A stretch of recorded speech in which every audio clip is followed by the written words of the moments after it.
Hey, what's up, y'all? It's your boy Quan, one half of With the Shits podcast here, back with another NBA With the Shits video update. It's been a week since the last update, since the playoffs have kicked off, and we've had some drama unfold. As expected, the NBA playoffs is always full of drama, and it has not let us down.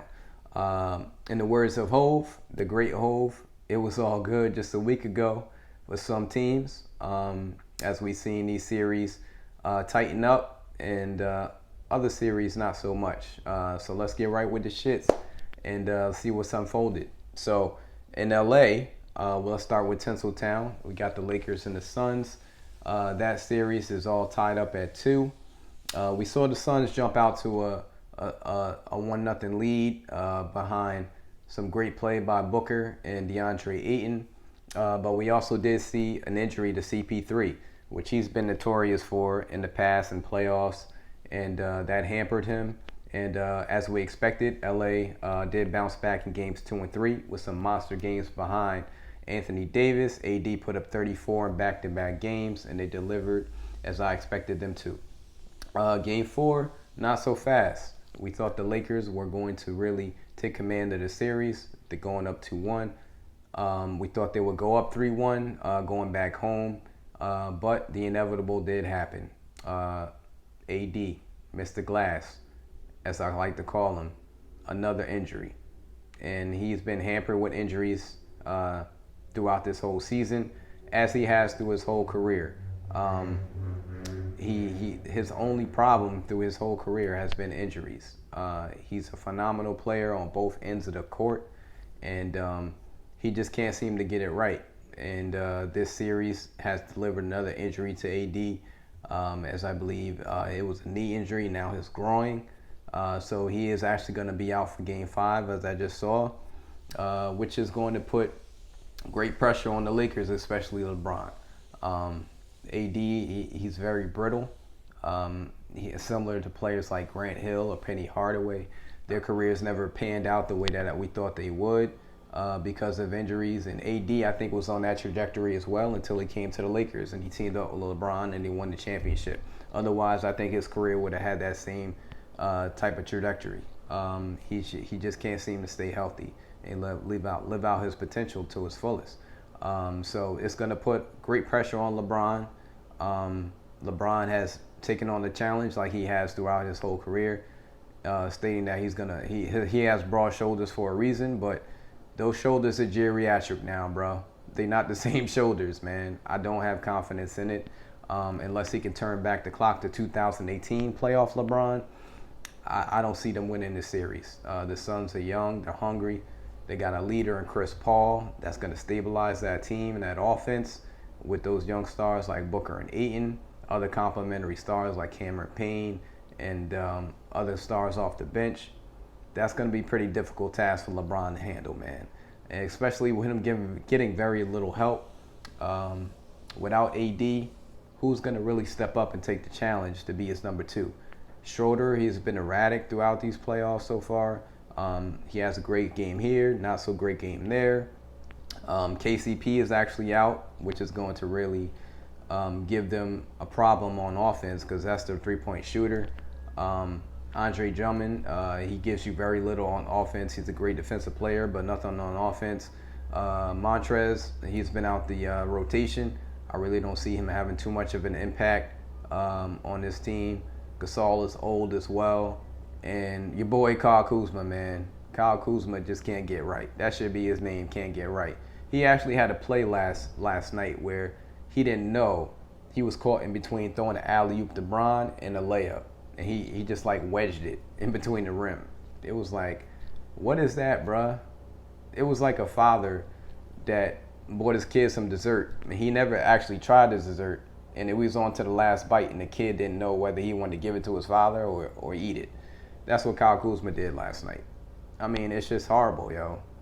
I mean, he can't get right is his name. Because that's exactly what he is, and you can't expect him to be your number 2 or 3 player in this caliber series. So I don't really see how the Lakers are going to pull it out. LeBron is going to have to put on some heroic performance again, and I think at 36 years of age, I just think the tank is empty for Bron, man. Especially coming off the ankle injury being out for so long. He's just trying to round back into form. He needed AD to really take on the number one role in this series, which he did in games 2 and 3. And I expected that to continue throughout the series, but now he's out and he's injured. I don't see how the Lakers are going to come out on top in this series, man. But LeBron has done the impossible in the past, so let's see if he can right the ship. He can get these guys on board with him and see if he can propel them to victory, man. But it's going to be fun to see. It's going to be a great series to watch. In the other LA series, we got the Clippers and the Mavs. The Mavs kind of laid it on them thick, in games. In the first 2 games, they took 2 from the Lakers in LA. I'm sorry, from the Clippers in LA. And I thought the series was going to be over. But kudos to the Clippers, man. Kudos to the paper clips. I don't think they had that intestinal fortitude, especially coming from Pandemic P. But they did go to Dallas, and they took 2 off of Dallas, and they evened the series up, man. I did not see that coming. So big ups to the Clippers, man. They showed some heart. They showed some tenacity. They laid it on the Mavs stick, and in the words of John Witherspoon, sometimes you got to reserve it. You got to reverse it. Don't be pussy whip. Whip that pussy. And that's what they did. They reversed it, man. This is what we've been waiting for. They've been playing dominant on both ends of the floor.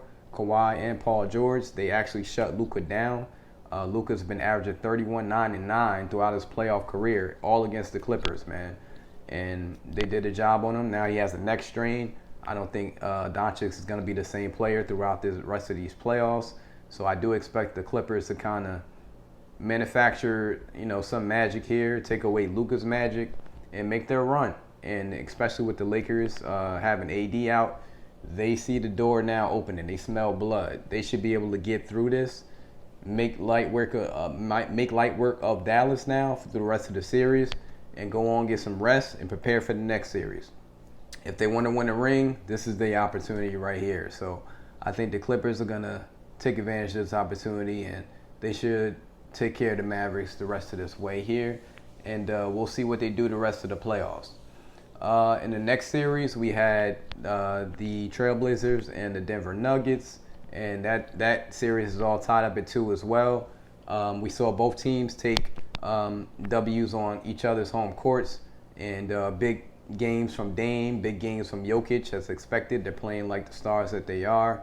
They're both getting help now from their team as well. Unexpected help from players like Austin Rivers, who was out the league for a little bit. He's came back. He gave them some great minutes in Game 3. Portland did bounce back in Game 4, and they demolished Denver. And I think that should be enough to kind of propel them throughout this series.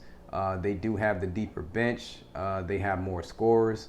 I expect them to really handle Denver the rest of the way. I think it will be a 7-game series, but I really think with Dame and CJ, that's going to be too much for Denver. Michael Porter Jr., he is a great young player. He's a rising star in this league, but he's not ready. And Denver doesn't really have much without Jamal Murray. So I expect the Trailblazers to come out victorious in that series.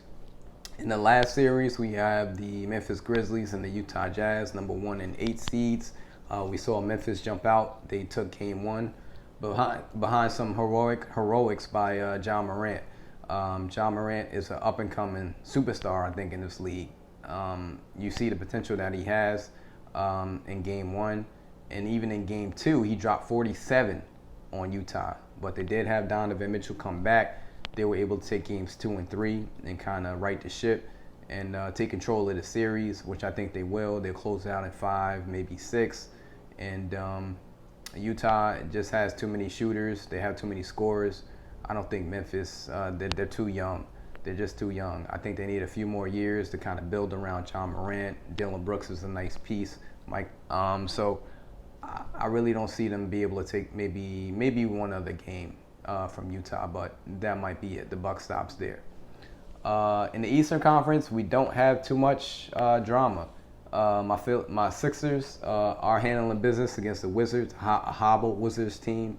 Joel Embiid is making his case to why he is the MVP of this league. He's dominating the interior. He's a force. He's killing them on the inside, and they're imposing their will on the Wizards. So I like what I'm seeing from Philly. And as the number 1 seed, this is the statement that we should be making, as there's other great teams in the East, and I think we want to get some rest as well. So I think I see a sweep in this series. Speaking of sweeps, we had the Milwaukee Bucks surprisingly sweep out the Miami Heat, who just came off a finals run in the bubble.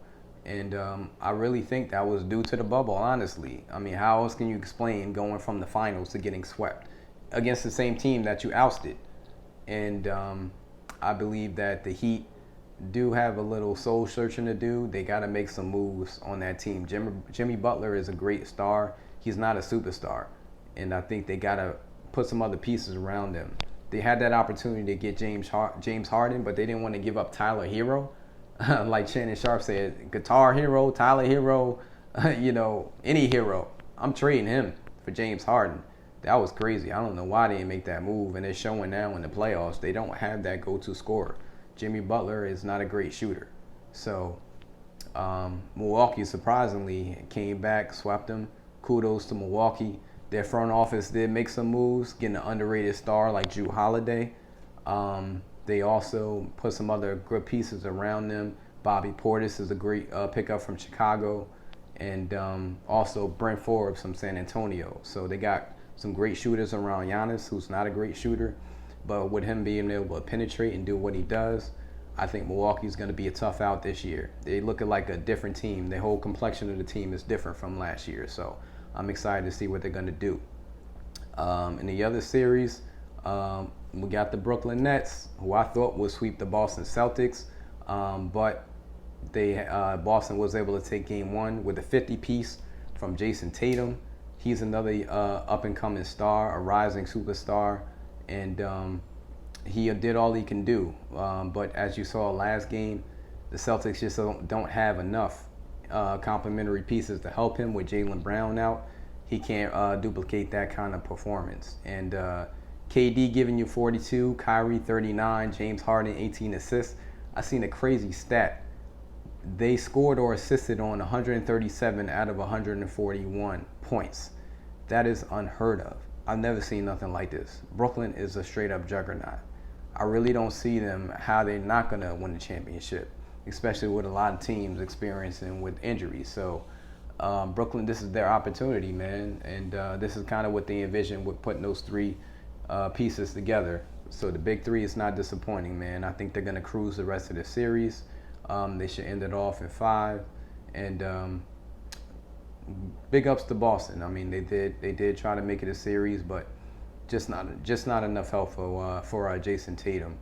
And in the last series, we saw the New York Knicks and also the Atlanta Hawks, and which I thought would be a long series, but the Knicks are just showing who they are. They don't have a superstar. Julius Randle is not a superstar, Knicks. I'm sorry.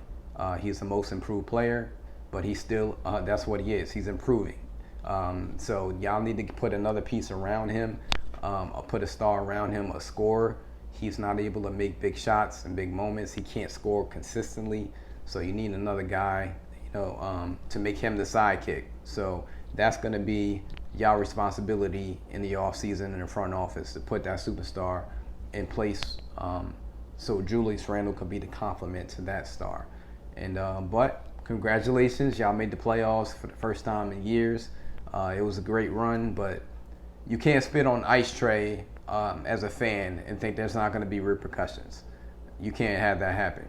And the NBA as a whole, y'all got to take control of this matter with the fans, man, going crazy and throwing water bottles and spitting on players and throwing popcorn on them. It's not a good look, man. And the players, they're getting tired of it. And I hear the old heads talking about this is how it's always been. That don't mean that's how it should be. I mean, they're not animals. I mean, they're entertaining y'all. Y'all paying to see them entertain y'all, and this is how y'all treating them. It's disrespectful. And it's not a good look for the NBA because y'all got a lot of black players in the league, mostly all black players. And you got these fans just disrespecting them. They got to show more class. So start fining them, start charging them, banning them, doing whatever you have to do to crack down, because it's not a good look for your league. And if you want your players to continue to kind of thrive and the league to thrive, you can't have this type of behavior. So I hope y'all take notice and y'all crack down and y'all get these fans up out of here if that's what it's gonna take. So that wraps up this edition. So I'll be back next week to fill y'all in on all the crazy madness going on in NBA playoffs. Before I go, I'll leave y'all with my Fanduel picks of the day. So for tonight, I'm looking at, so we got the games, the Sixers versus the Wizards. Again, I expect Philly to sweep this series. So what I would look at is the match double. If you go into FanDuel and look at match double, and you'll see the money line Sixers and over 230.5 points. I think the Wizards cannot stop Philly, so the points are going to go up on the board. I think almost every game has gone over in this series. In the last game, I think they're going to go all out as the Wizards will, because they don't want to get swept. But being that they can't stop Philly, there's going to be another lot more points scored in this game. So I would take the match double, Philly money line over 230.5 points. I would also take Bradley Beal over 31.5 points. Russell Westbrook looks like he's not going to be a go for this game, possibly. Even if he is, Bradley Beal is probably going to have to shoulder a lot of the scoring. So I think Bradley Beal is going to go all out in this game, so expect him to have a big game. I probably would take the over on 31.5 points for Bradley Beal.